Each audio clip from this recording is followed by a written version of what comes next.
తొలి ఏకాదశి పురస్కరించుకుని నాగాలంక పోతురాజు గుడి వద్ద నుంచి శ్రీ దుర్గాదేవి ఆలయం వరకు మహిళలు ఊరేగింపుగా బయలుదేరి పసుపు కుంకుమ చలివిడి వడపప్పు పానకం గోరింటాకు చీర జాకెట్ గాజులు పలు రకాల స్వీట్లు పూలు పండు మొదలగు ద్రవ్యాలతో ఆషాఢపు సారె సమర్పించారు. పోతురాజు గుడి వద్ద నుంచి భారీ ఊరేగింపుగా నాగాలంక పుర వీధిలో ర్యాలీగా కదిలి వచ్చిన మహిళలు దుర్గమ్మ వారికి తీసుకొచ్చిన ద్రవ్యాలన్నీ అమ్మవారి దగ్గర నుంచి ప్రత్యేక పూజలు నిర్వహించారు. అనంతరం భక్తులకు ఆలయ కమిటీ అన్నదాన కార్యక్రమాన్ని నిర్వహించారు.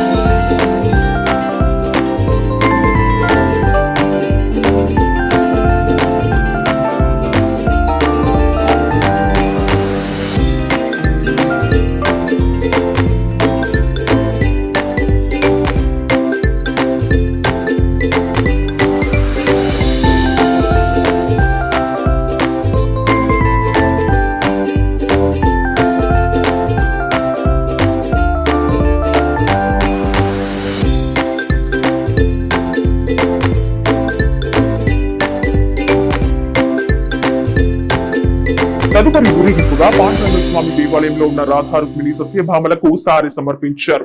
దేవాలయం ప్రధాన అర్చకులు నరసింహారావు ఆధ్వర్యంలో జరిగిన ఈ కార్యక్రమంలో అధిక సంఖ్యలో భక్తులు పాల్గొన్నారు. అనంతరం అన్న సమారాధన నిర్వహించారు. పాండురంగ స్వామి దేవస్థానం నందు ఈరోజు ఆషాఢ శుద్ధ ద్వాదశి రోజున రాధా రుక్మిణి సత్యభామ అమ్మవార్లకి ఆషాఢం సందర్భంగా మహిళలచే ఆషాఢం పట్టి సారి వైభవంగా జరిగినది. ఈ కార్యక్రమంలో మహిళా భక్తులందరూ పాల్గొని జ్ఞానేశ్వర తుకారం మఠంకి వెళ్ళి ఆషాఢం సారి చూపించి అక్కడ కూడా ఇక్కడ స్వామివారి దగ్గరికి వచ్చి రుక్మిణి అమ్మవారికి ఆషాఢం సారి సమర్పించడం జరిగింది. ఈ కార్యక్రమంకి భక్తులు అధిక సంఖ్యలో పాల్గొని స్వామివారిని అమ్మవారి చేస్తున్నారు. అన్ని కలర్ఫుల్గా కూడా చేస్తున్నారు. ప్రతి ఒక్కరు కూడా మీ వీధుల్లో చెట్లు పెట్టడమే కాకుండా ఆ చెట్లను సంరక్షించే బాధ్యత కూడా తీసుకుని చేయాలి. అలాగే మీ ప్రాంతాల్లో ఉన్నటువంటి పార్కుల్ని ప్రభుత్వం కొంత నిధులు ఇస్తాం, పార్కులు డెవలప్ చేస్తాం, మీరు దాన్ని మెయింటైన్ చేస్తూ అవసరమైతే ₹1 అక్కడ చేయగలిగిన వాళ్ళని కూడా దాత సహాయం తీసుకుని అక్కడ మెయింటైన్ చేయాల్సినటువంటి అవసరం ఉంటుంది. కాబట్టి దానికి తగిన విధంగా ప్లాన్ చేసుకుంటూ ముందుకెళ్దాం. ప్రతి ఒక్కరు కూడా ఇది మనది అనే బాధ్యతగా చేసుకునే కుటుంబాలు ఉన్నాయి. దానికి మార్గదర్శనం కూడా ఐడెంటిఫై చేస్తున్నాం. దాని మీద రేపు సమావేశం కూడా జడ్పీ హాల్లో సమావేశం పెట్టుకుంటున్నాం. ఆ సమావేశంలో ఎలా మనం మార్గదర్శిని అదేవిధంగా బంగారు కుటుంబాలని ఐడెంటిఫై చేసుకుని ముందుకెళ్ళడానికి ఒక ప్రణాళిక తయారు చేసుకోబోతున్నాం.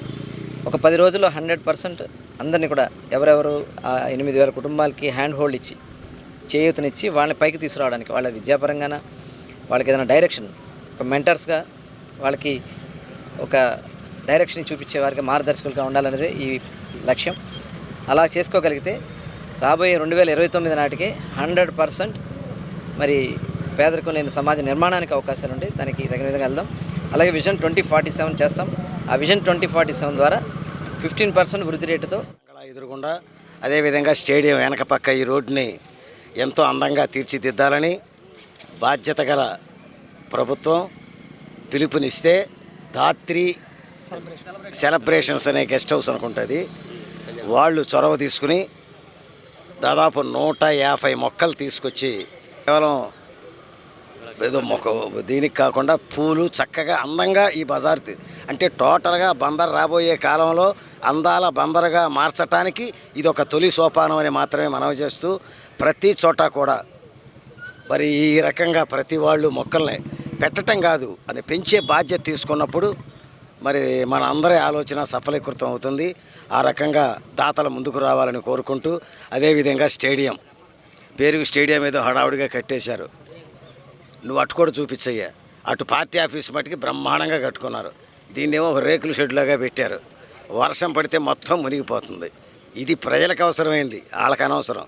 అది దొంగలకు అవసరమైంది, వాళ్ళకి అవసరం. మరి ఆ రకంగా గత ప్రభుత్వంలో చేశారు. మేము వచ్చిన తర్వాత పచ్చదనం పరిశుభ్రతలో భాగంగా మరి ప్రతి వార్డులోనూ మంత్రి గారు కొల్లు రవీంద్ర గారు ఇట్లా మొక్కలు నాటి పచ్చదనం పరిశుభ్రత చూపాలని చెప్పారు.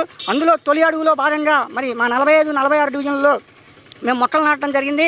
ముఖ్యంగా మా 45 డివిజన్లో గత వైసీపీ ప్రభుత్వం వెళ్ళిపోయిన తర్వాత మా మంత్రి కొల్లు రవీంద్ర గారు వచ్చిన తర్వాత మరి సబ్ జైలు డ్రైన్ లేదు. సబ్ జైలు డ్రైన్కి 5,50,000 రూపాయలు శాంక్షన్ చేశారు.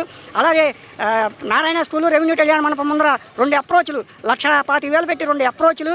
అలాగే డ్రైనరీ కోసం బెల్ కంపెనీ అనకాల డ్రైనరీ కోసం మరి బెల్ కంపెనీ పర్మిషన్ తీసుకుని అక్కడ కూడా బస్ స్టాండ్ దగ్గర పెద్ద ఎత్తున పచ్చదనం పరిశుభ్రతలో భాగంగా బెల్ కంపెనీ వాళ్ళ సహాయంతో మొక్కలు నాటే కార్యక్రమం. అలాగే ఇలాంటి కార్యక్రమాలు మంత్రివర్యులు కొల్లు రవీంద్ర గారి సహాయ సహకారాలతో ఎన్నో చేస్తున్నాం. మరి రాబోయే రోజుల్లో ఇక్కడ మంత్రి గారు వచ్చినప్పుడు స్టేడియం ఆడుకోవడానికి పని చేయడం లేదని చెప్పి గత పాలకుల నిర్లక్ష్యంతో ఏదో కట్టారు, అది ఆడుకునేటట్టుగా చేయమంటే మంత్రి గారు కూడా దాన్ని పరిశీలిస్తానన్నారు. కాబట్టి మా 45వ డివిజన్లో మా డివిజన్ తెలుగుదేశం పార్టీ కుటుంబ సభ్యులు అలాగే కూటమి కుటుంబ సభ్యులు అందరి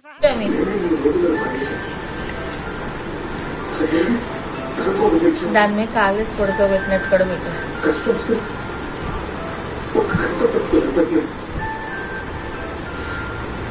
లాలిపట్ట జొల్లపట్ట పడాలి. ఇప్పుడు చిన్నారి లాలి పొన్నారి లాలి అని నువ్వు బొబ్బు నేను కూడా బొబ్బుంటా అన్నాను. ఎంత ప్రశాంతంగా పడుతుంది.